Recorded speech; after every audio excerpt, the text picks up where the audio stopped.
C'est le plus petit cubilo du monde et son concepteur est le dernier fondeur de fonte d'Europe. À la fonderie miniature de Vouillers-les-Marais, Alain et Annie cultivent les particularités, mais surtout le respect de la tradition, celle d'une fonte artisanale.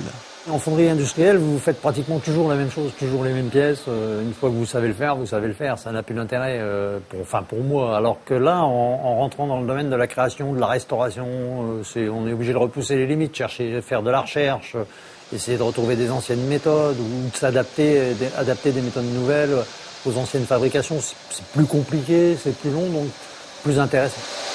Petit-fils et fils de fondeur, baigné dès l'âge de 14 ans dans la fonte, c'est en 2000 qu'Alain Hadin abandonne la fonderie industrielle pour se consacrer à sa fonderie miniature, à la restauration du patrimoine, mais aussi à ses créations.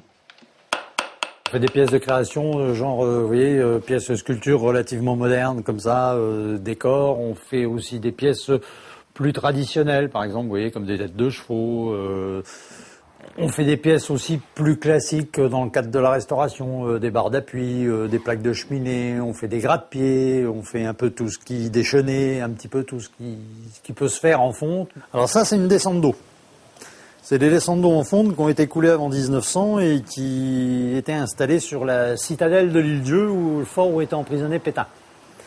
Il y en a eu un moment de cassés, il y en a beaucoup qui ont disparu, et comme la municipalité de l'Île-Dieu est en train veut remettre à disposition du public la citadelle. Donc ils ont décidé de chercher un fondeur qui puisse leur refaire ces descentes d'eau à l'identique pour réhabiliter la citadelle.